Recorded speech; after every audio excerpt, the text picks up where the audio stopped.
but our people call me by a different name. The Betrayer. Invincible has so many characters that it's often easy to forget a few faces because, not everyone gets a full profile, even if there's something fascinating about almost every villain, hero, and supporting character. While we haven't met the most important Viltrumites yet, one important character will be taking quite a bit of precedence in Season 4. Yup, we're indeed talking about the Great Betrayer, Thaddeus.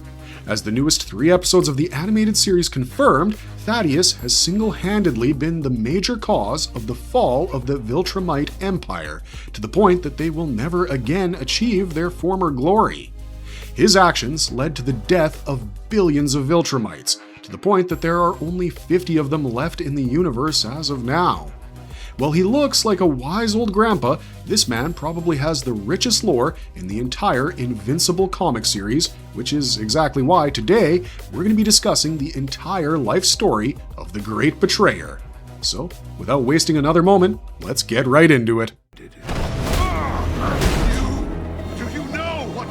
Even though Thaddeus was born on Viltrum, unlike the rest of his people, he simply could not accept the brutal conquest-driven ideology of the Viltrumite Empire. While his race saw domination as their right to bring order to the universe, Thaddeus saw it for what it was: absolute tyranny. The Viltrumite race is entirely devoted to violent conquest, and they seek to conquer the galaxy one planet at a time, so Thaddeus sought to stop their campaign of brutality, but his actions turned the species on their head forever. In a move that would change the course of Viltrumite history, he became the greatest betrayer of the Viltrumite race in their history. Because Viltrumites are extraordinarily tough to kill, even for other members of the race, instead of using his immense strength to attack other Viltrumites, Thaddeus chose to focus on developing tactics and weapons to dismantle their empire gradually. However, his rebellion wasn't quiet or symbolic, as Thaddeus assassinated Emperor Argol, throwing the whole empire into utter chaos, and then he disappeared into the wider universe. From there, he began laying the groundwork for resistance, eventually founding the Coalition of Planets, an alliance built to stand against Viltrumite expansion and protect other worlds from their rule. For thousands of years, Thaddeus remained one of the Empire's greatest enemies by waging a long and strategic war against them. At some point, he even made a drastic decision to allow his own DNA to be used as the basis for a virus intended to weaken the Viltrumites. Now, what he didn't realize was just how devastating that decision would be, and it ultimately led to the near genocide of his own species. Thaddeus knew the Coalition of Planets couldn't stand against the Viltrumites alone, so desperation pushed him to consider more extreme measures. One such gamble was a breeding program proposed by a Unipen leader, which aimed at creating beings even stronger than Viltrumites. The results of that were mostly failures, except for Alan the Alien, who was powerful, far beyond most of his kind, but still not quite strong enough to match a true Viltrumite. After watching Alan face them in battle and lose, Thaddeus then made the difficult call to shut the program down, realizing it wasn't exactly the solution he had been hoping for. Years later, during a Coalition Council meeting that included a newly inducted Galadarian leader, Alan reported that Invincible, a human Viltrumite hybrid, might actually be sympathetic to their cause. Thaddeus thanked him for the intel, dismissed him, and continued with the meeting. However, not long after, Thaddeus went to visit Alan again, but this time after he had been pushed to the brink of death. Thaddeus confided in Alan that there was a spy hidden within the Coalition's own council, meaning that the threat had already seeped into their ranks.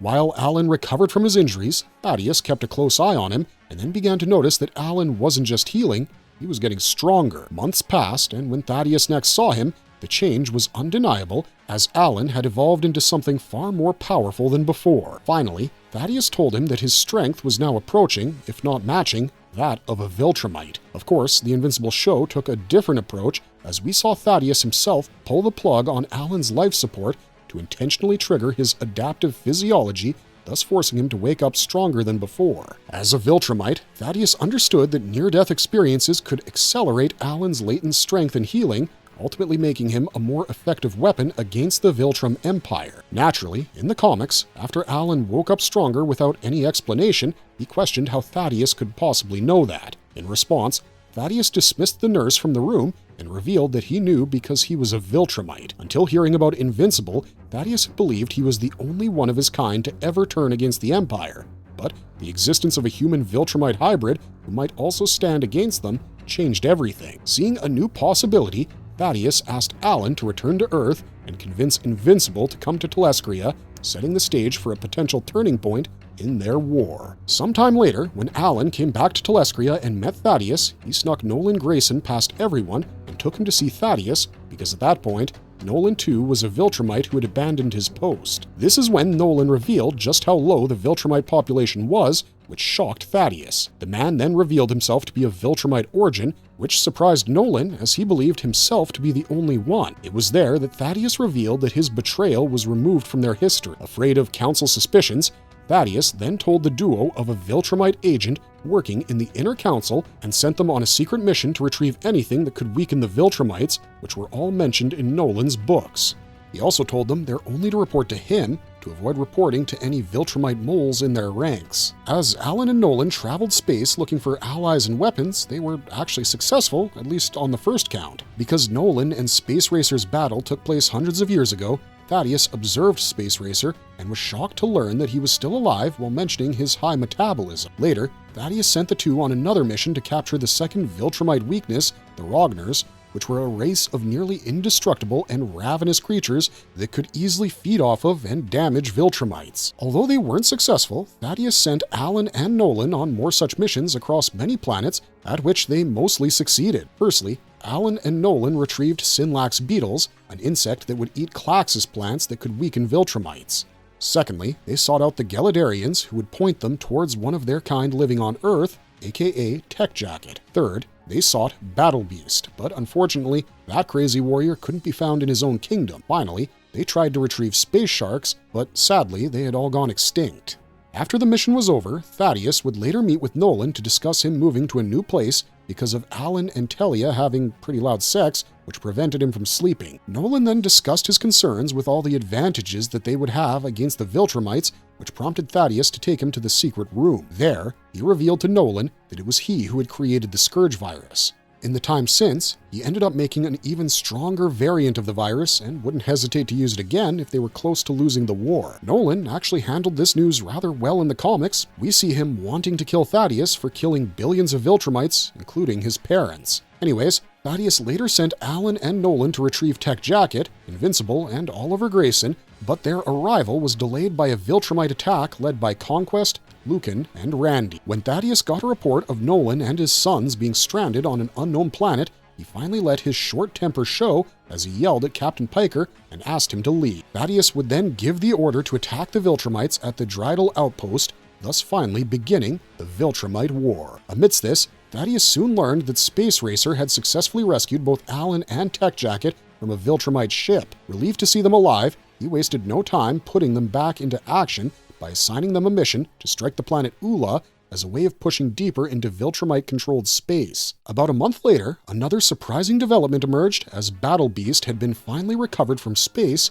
frozen, but still alive. Thaddeus revealed that the fearsome warrior had agreed to join their fight just because he wanted to fight Viltrumites. From there on, Thaddeus kept Alan and Tech Jacket busy with critical missions, everything from securing dangerous creatures like the Ragnars to persuading other planets to support the coalition. Confident in their progress, he eventually called a council assembly to update the other leaders on how the war was unfolding, but that meeting didn't last long, as it was violently interrupted when Anissa attacked the coalition's headquarters. Thaddeus was furious and became convinced that the spy he had warned about was present in the very room, and so, acting on instinct, he lunged at the wrong suspect, only to be blindsided and attacked by Craig instead. When Thaddeus charged forward, determined to expose the coalition's traitor, he was struck down again before he could reach them. However, Tech Jacket and Alan arrived on Telescrea just in time to pull him out of danger. In the chaos of the battle, Anissa nearly crushed Tech Jacket to death in a brutal bear hug, but Thaddeus stepped in to save him. As that fight intensified,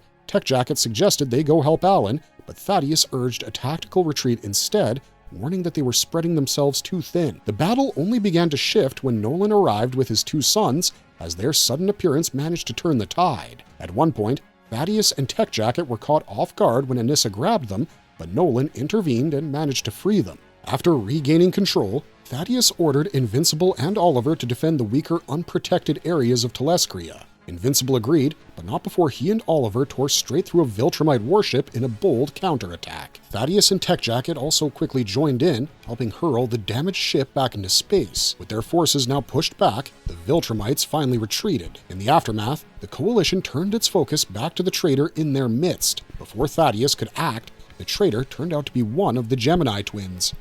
He was suddenly shot in the face by his own partner, who demanded answers about the Viltrumite plans. Thaddeus stepped in, insisting the traitor would face justice, and with his dying breath, the traitor revealed that the Viltrumites were retreating to regroup on Viltrum. Now, 3 days after the Viltrumite attack, Thaddeus assembled a strike team made up of some of their strongest allies, including himself, Nolan, Battle Beast, Tech Jacket, Alan, Mark, Oliver, and Space Racer. With the Viltrumites pulling back, many of the worlds they once controlled had now aligned with the Coalition, and Thaddeus saw this as an opportunity to take the fight to Viltrum itself. He led the team aboard a spacecraft and set course for the Viltrumite homeworld, and along the way, he explained all the risks. Viltrum was practically a tomb now, and navigating it by ship wouldn't be easy, but it was still their best chance to strike a decisive blow. Unfortunately, before they could even arrive, they were ambushed by Thula, a deadly Viltrumite warrior whose blade-like hair made her especially dangerous. Fortunately, Battle Beast made quick work of her. Still,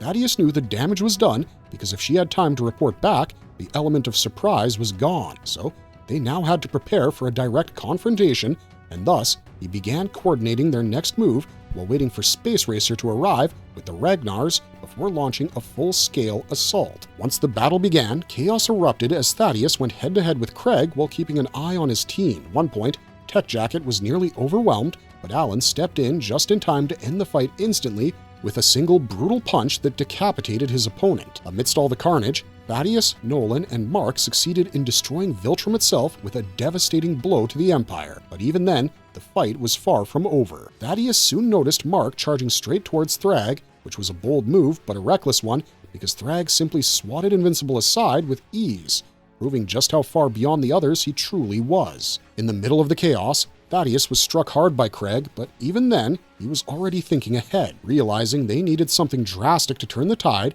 he quickly formed a plan and instructed Space Racer to fire his weapon at Viltrum, while he took Invincible and Omni-Man with him for a final, high-risk maneuver to fly straight into the planet's core and destroy it from within. Thaddeus warned them that timing and speed were everything in this strategy, and if they didn't hit the core at the exact same moment and velocity, it could stabilize, meaning they would all die in the resulting explosion. With Space Racer's shot weakening the planet, all three of them pushed themselves to their absolute limits and plunged forward together. Against all odds, the plan worked, and Viltrum was ultimately destroyed. However, in the aftermath, they were briefly captured by surviving Viltrumites.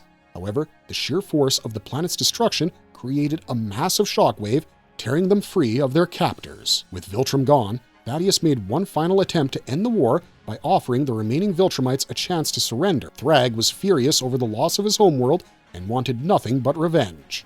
So, in a flash, he charged at Thaddeus and, without hesitation, decapitated him, thus ending the life of the great betrayer. Conclusion. Well, that brings us to the end of the entire life of the great Thaddeus, at least according to Invincible Comics. But something tells us that the show might take quite a few liberties while adapting Thaddeus's role in the Viltrumite War, and maybe for the better. We're really excited to see just how the tables keep turning in future episodes of Invincible Season 4, but what about you guys? What are your theories and opinions about the tweaks to Thaddeus's character made for the show? Let us know in the comments section down below, and while you're down there, if you enjoyed this content, don't forget to give us a like and subscribe if you want to see more of this kind of content. Otherwise, thanks for sticking with us to the end of this one, and we hope to see you soon in the next. Bye-bye for now.